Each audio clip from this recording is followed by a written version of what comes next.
Panama Canal. Considered by many to be the eighth wonder of the world, it cuts through 50 miles of dense tropical jungle and solid rock, and provides a 10-hour shortcut between the Atlantic and Pacific Oceans, versus a treacherous 2-week passage around the tip of South America.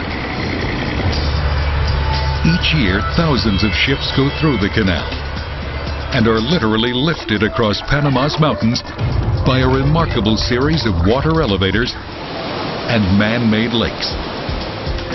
When the canal was finished in 1914, it was a marvel of engineering, able to handle the mightiest ships of its day. But that time has passed. Today, new supercargo ships are double, even triple the size, putting Panama at a crossroads. Do they gamble billions on redesigning the canal for the 21st century?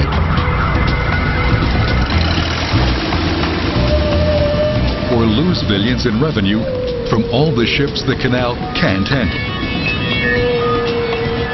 The very future of that country could be riding on that decision.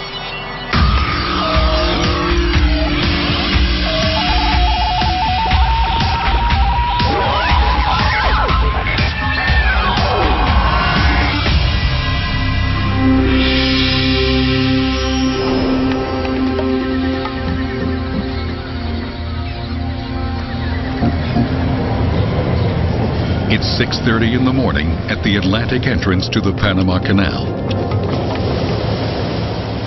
Senior pilot Dave Sherman is about to take control of a Russian-operated oil tanker. The Panama Canal is the only place in the world where a captain must surrender command of his vessel. Tango, where are you guys at? We're in the swell. We need a 9-meter rig, otherwise someone's going to get hurt. After 25 years on the job, Dave still looks at every canal crossing as an adventure and knows he can never let down his guard. Morning. Good morning. All right. Welcome on board. Thank you. Navigating the canal is a high-pressure, highly skilled job from end to end. Captain. Good morning. Dave Sherman. How are you? Dave's now responsible for the ship and its cargo. In every lock, around every bend, danger lurks. Even the smallest mistake could be catastrophic. From the Atlantic side, Dave will have to navigate through 3 locks that will raise the tanker 85 feet to the level of Gatun Lake.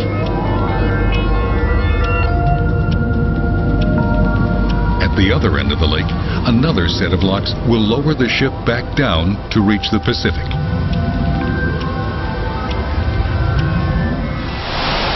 The locks are the key to the canal. But how do you pick up a giant cargo ship or oil tanker? Each lock consists of 3 separate but connected chambers. As the ship enters the first lock chamber, specially trained workers cast ropes to attach 1-inch thick steel cables to the bow and stern of the ship. These are connected to high-powered locomotives that ride along either side of the canal. These locomotives can tow 35 tons. That's like pulling 2 F-14 jet fighters. But it's going to take 6 locomotives to guide this 65,000-ton ship into the lock chamber.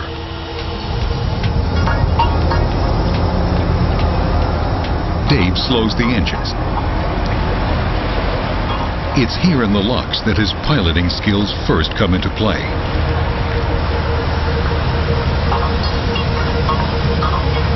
The Russian captain is nervous. His ship is 105 feet wide. Each lock chamber is 110 feet wide. That leaves only 2.5 feet of clearance on either side.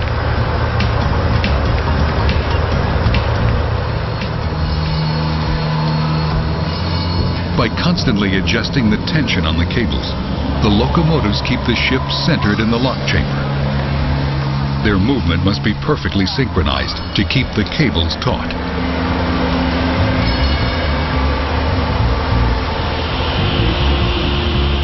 The doors close, holding back the ocean water.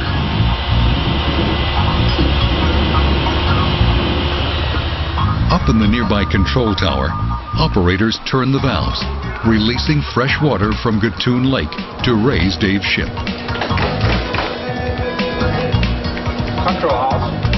Yes, These are the same controls that were installed more than 90 years ago.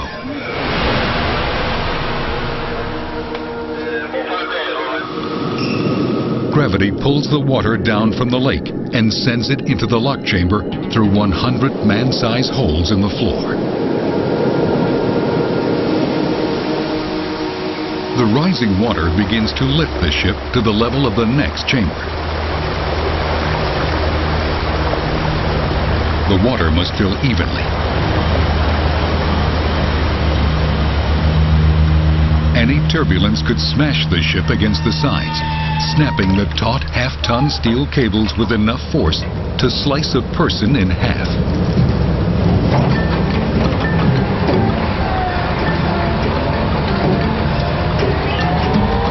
Once the ship has been raised, the locomotives climb to the next elevation.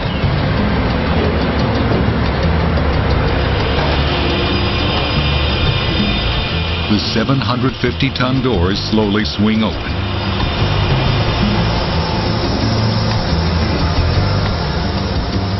The process is repeated until the ship has reached the level of the lake, 85 feet above the Atlantic.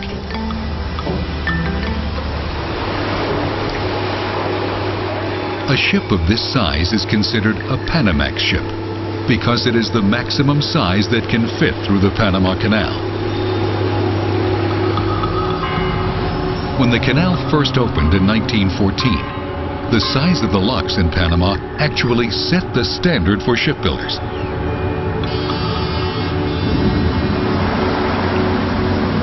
Today, 13,000 ships per year transit the canal, carrying 190 million tons of cargo, generating almost $600 million in toll fees for the Panamanian government. But the Panama Canal has a problem. The world of commercial shipping is beginning to pass it by, literally. The new supercargo ships are too long and too wide to fit through the canal. But they are a sign of things to come. They are capable of carrying 3 times the cargo and are hundreds of feet longer and wider than the largest ships the canal can handle.